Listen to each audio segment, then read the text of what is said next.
Hey everybody, it's Mark from the Crystal Chronicles, your Dissidia Final Fantasy Opera Omnia podcast. We come live to you on Twitch at the Crystal Chronicles every Thursday night, 8 p.m. Daylight Central Time. Mino and myself bringing you all your DFFOO news and talk. I am here with a run video going through the entirety of Dimensions End Transcendence Tier 5. We start out with the first gate. You need a green character and some traps to be able to tick that orb up. So I'm bringing my Ace LD, Xdeath BT, why? I don't even know why I brought Xdeath, and Kimahri, because I actually want to use Kimahri in Reckoning, and he does do some defensive help there. So the big thing with these guys is you need to make sure you have Ace's trap on there. There are some other options, but you can check out our Discord and all of your favorite YouTube content creators down below, but we do have a full Tier 5 run channel on our Discord. Give you all kinds of different ideas. Of course, DissidiaFFOO.com has a guide, and Tonberry Troupe.com has a guide, and so there's a lot of options out there. I'm sure if you're watching my options, my runs, you're interested in my team, so that's what I'm going to be talking about. So yeah, Ace, you got to apply the trap with his LD, and then you need to trigger it. And then that trap debuff ticks down every time you attack, and that is what upticks the boss. So as long as you're doing that, you're upticking the orb, and you're able to manage the orb. So obviously, Ace takes care of this orb best of all. And so, Kimahri's doing some other things. Xdeath is just going to be doing this great BT damage here, making this run fairly straightforward for me as you are fighting these two, whatever they are, kind of looking monstrous looking things. I guess I didn't look at the names of the things. I believe that other options would be Emperor, maybe Leon, Celeste. Xdeath may count too.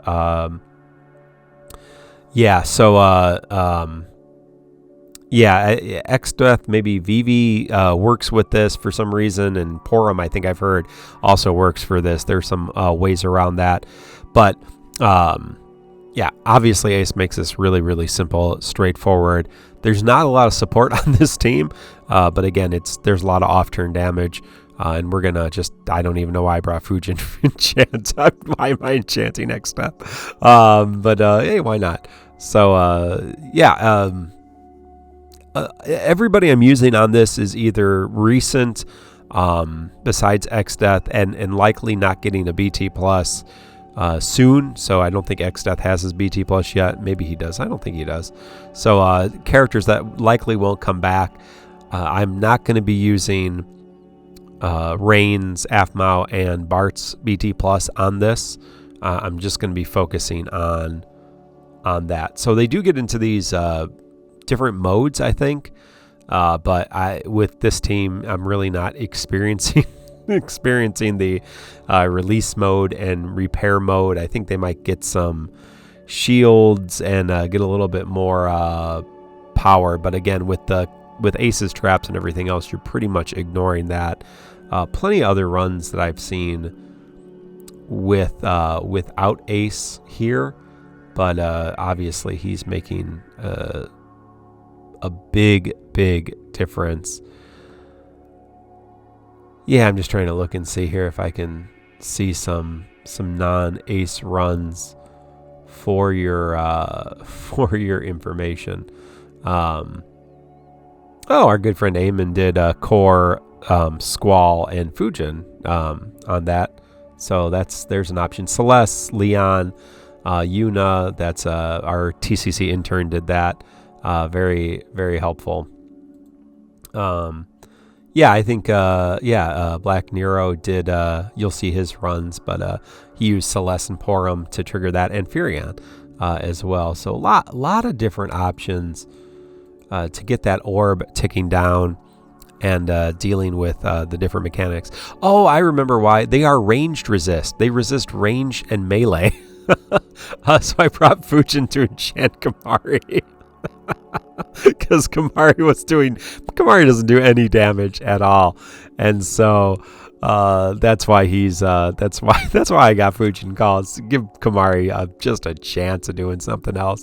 And I forget, Kimahri's got some buff upkeep, and I never remember to use his LD first because his LD is healing, but it does apply that buff. And so Kimahri actually is very useful and has a very solid support kit and utility kit. I mean, that total blindness is really great. He's got on-demand healing. He's got some decent support and defensive auras as well. So, you know, I don't know that he's a great solo support like I'm running him here. Although, depending on Ace's special card, Ace's trump card there, he has some support capabilities as well, but not a huge amount. An X-Death BT obviously is not a support BT, but it is doing great off-turn damage. So right at this point in the fight, you know, we're less than 20 turns in, and I'm burning through LDs. So I was playing fairly conservatively. I do think the boss has got turns every once in a while, but Kimahri is able to shut them down.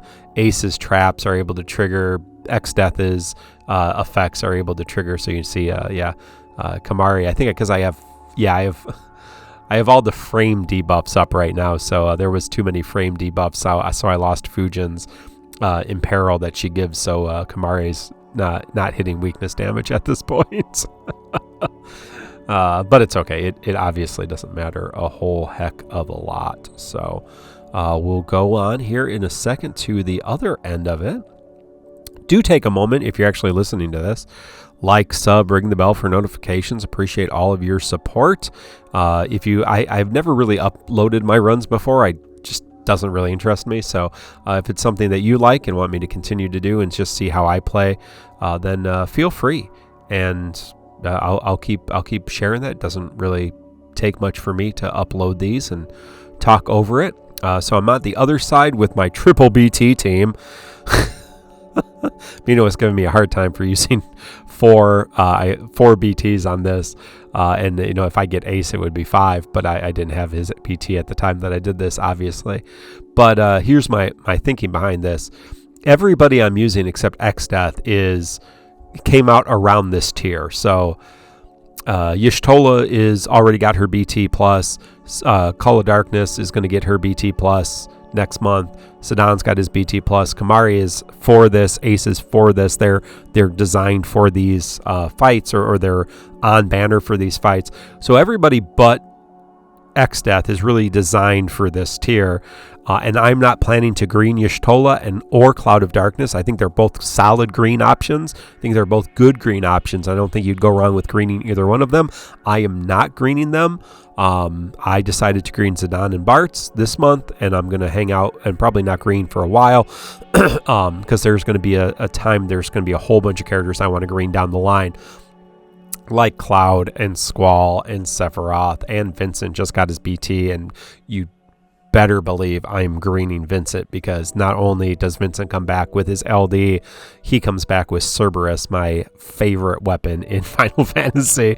I love Dirge's Cerberus. I know it's a dumb game, but I love Dirge's Cerberus. I love that gun, and I'm super pumped about that. So I want to have a few resources available for me to do that, but we'll see. So that's all I'm doing for time.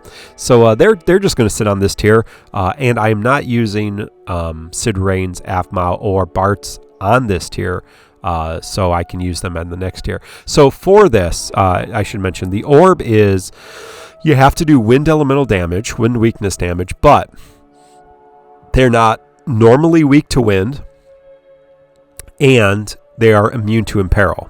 So there's a lot of doom posting when this came out in Japan, because they're like, oh man, you got to use Bartz BT plus. That's the only way, because that's the only one that enchants the party. It says BT plus, right? Oh, I think it's 2 out of 3 enchants the party. So you got to use Bartz BT. You got to use Bartz BT plus. You really only need to use Bartz BT call, because remember, Bartz gets this effect where he imperils the enemy. It's kind of an invisible imperil, and he gets that on his call ability, his normal call ability, and he enchants the character with wind that he calls. So he doesn't enchant the party, he enchants this specific character, and then does weakness damage. So I brought Pandemonium Summon just to take advantage of that, and I brought Bartz, and I put it on Y'shtola, so she's doing the wind damage. So when the orb ticks down here at the end of the fight, the orb's going to tick down. The only one doing wind damage is Y'shtola. And so you have to be careful. The other way around this is to also bring Fujin's LD, and I could have, I should have, I didn't. I don't know why I was thinking about it. You can't bring Kurosame here because, of course, they're immune to Imperil, so you can't put the proc the debuff. But I definitely probably could have brought Fujin, made this a lot easier because then everybody would have been upticking the orb. That being said, with Pandemonium Summon and Y'shtola's attacks, it's really not going to matter. So you'll see the orb tick down. It gets a little low, but I'm going to be able to do enough damage to really not worry about it too much. Cloud of Darkness is doing her follow-up attacks. Zidane has his buffs on. And man, Sid Rain's call is just stupid. I don't know who thought. I probably should have brought that since I used Cloud of Darkness as BT. I should have brought that on her and had her BT phase be crazy. Or maybe I did. I don't remember if I did that or not. I wasn't paying attention, obviously. I was talking to you guys. But yeah, and I'm not taking free turns with Y'shtola because you only got 6 turns on that Bartz call.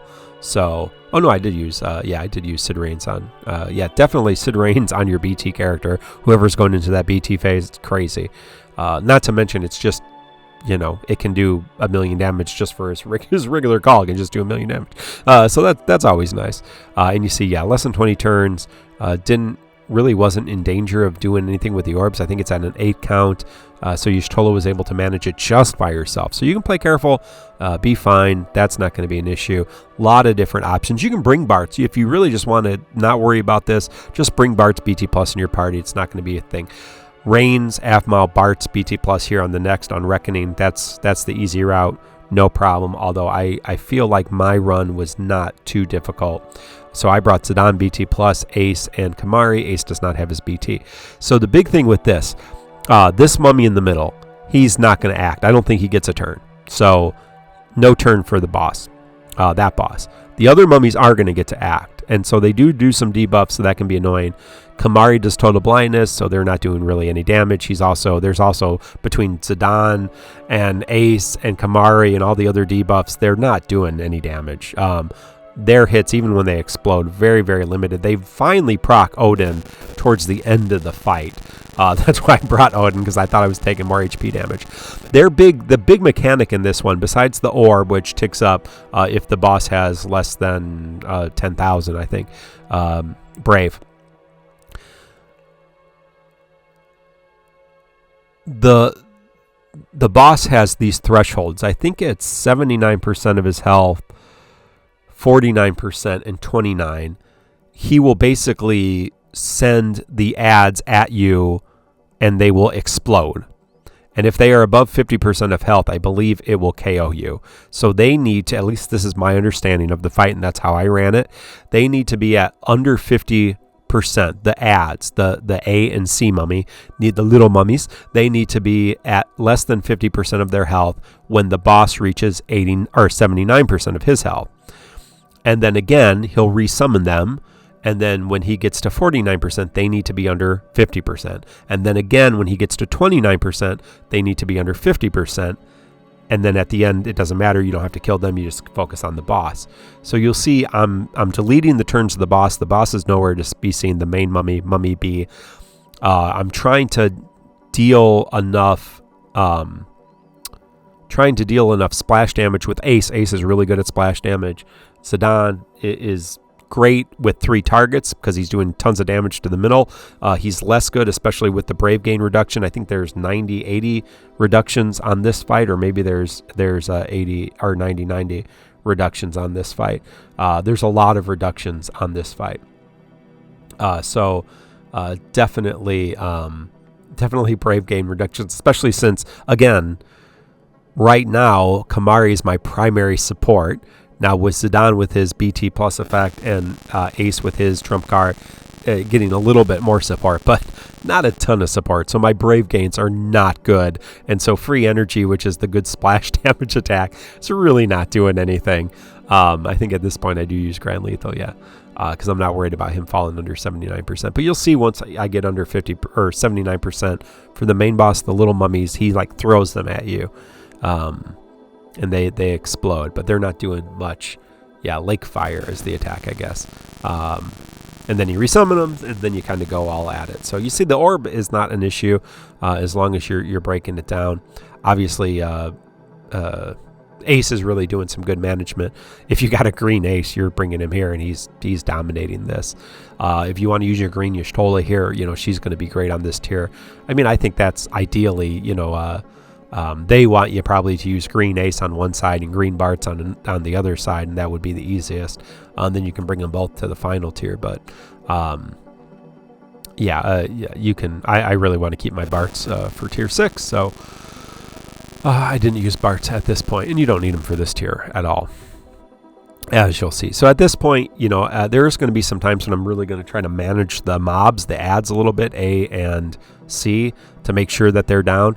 Kamari's abysmal. Kamari's horrible, abysmal damage. I think I let his buffs fall off at certain points. It's not great.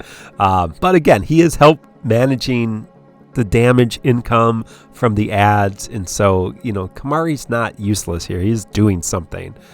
He's just not doing as much as Bartz or Y'shtola or even probably Beatrix or Queen. I'm trying to think of some other supports that I haven't used yet. Aphmau.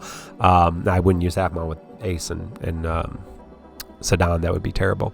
Although Ace Ace really doesn't run out of tricks anytime soon. So the only issue with Ace and Aphmau is running through his LD debuff, but you'd be able to use his main abilities, his skill 1 and skill 2, which do significant damage. So, man, yeah, you see that 380,000 K from skill 1 Zidane. Yeah, he likes three opponents. Yeah, there's Kamari doing some good damage. There you go. There's Kamari. But you see these normal attacks with these ads are really not doing much. And I'm still learning how to play Ace. Obviously, I'm sure there's some nuance there in terms of keeping Ace, keeping the debuff on. You can double stack the debuff, which I'm not sure is the most useful, but it does double the defense down, which is interesting, and allows you some interesting combinations there. So he applies the face down card with his LD, and then if the boss acts, it triggers, or if you use that follow-up, either with the LD or the HP follow-up, it turns over the card and then reapplies it. So you can do some interesting stacking with those two. But yeah, I'm pretty sure there's some big brain uses on how to do it. So at this point, I think it's the 29%. That's the biggest. Reigns' calls are stupid. Turn manipulation, big damage. That wasn't huge damage because of all the reductions, of course, but still 500,000 with a call, and I'm gonna get all the launches here, and I'm gonna go into my burst phase. Just as one burst phase ends, another burst phase, and these launches aren't going to be, I'm not going to be bringing a lot. They'll doing some good damage here, but after that, they're not doing anything. But let's see what this was. Yeah, I mean, you're talking a lot more base damage than he would be doing otherwise. That was abysmal, but I'm just deleting him forever. But yeah, my stellar circles here are doing a pretty good chunk of damage with all this reduction and without a lot of support, because we're going into this launch phase. So that is a little bit helpful. Yeah, the free energy. At this point, I'm managing the ads and making sure that they are going to be down to 50% before he is down to 29%. I was a little worried that I wasn't doing enough splash damage, especially in the burst phase. So not a terrible burst phase despite everything. So yeah, I'm going to do a little bit more damage here to try to mitigate that threat, because when they do pop, they do some significant damage here at the 29% mark. So yeah, just make sure you mitigate that and make sure that you're able to deal with that. I mean, I think there are some other ways around these mechanics where you can counter and maybe even evade. Yeah, shield. Yeah. So, but doesn't seem to be too bad here. They're going to pop here in a second. Almost. Almost. Yeah, it takes a while. He's got a lot of HP, the main mummy, so this is a little bit longer of a fight. I don't know how you have 70 turns. It's only one wave though. Yeah, so they come and they're doing a little bit more damage. Oh yeah, he gets that follow-up. So that's what did the damage, not the ads blowing up, but his little follow-up attack. Yeah.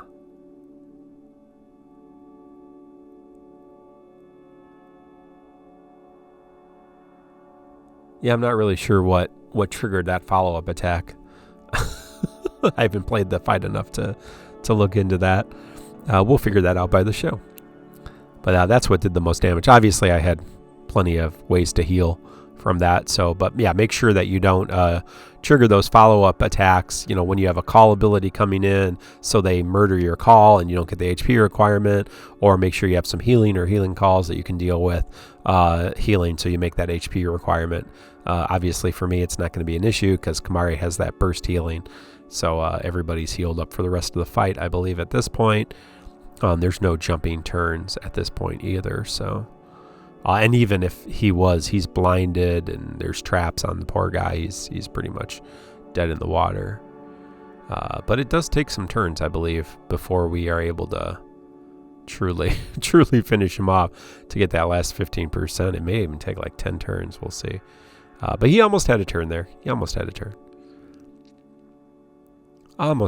It's good to see where the turns are. Sometimes you get a little too delete happy and it doesn't really matter. If you can just kind of ride the turns a little bit. Yeah, you can see me. At this point, I'm just blowing through LDs. Does a good 40,000 damage from Kimahri's LD. It's great. It's good times. Batteried almost nothing. Not really worried about the ads. Just trying to do as much damage as possible. I think this, I did, yeah. Still doing over 300,000 with Stellar Circle without the BT effect, so that's not bad. Not bad at all. Zidane green and blue. I mean, he's supporting himself pretty well. Got the blue aura right at the end. Super happy.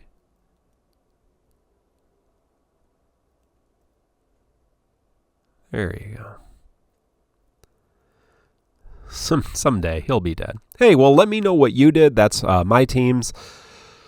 Come join our Discord. The links are below, tccpodcast.com for all those links. And let us know how you did.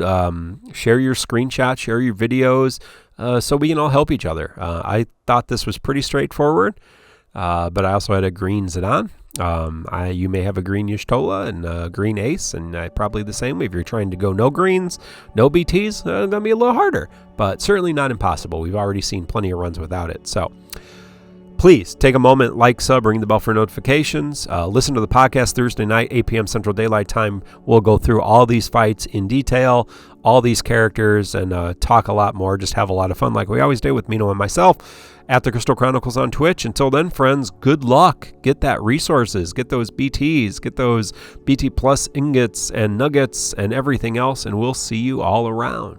Goodbye.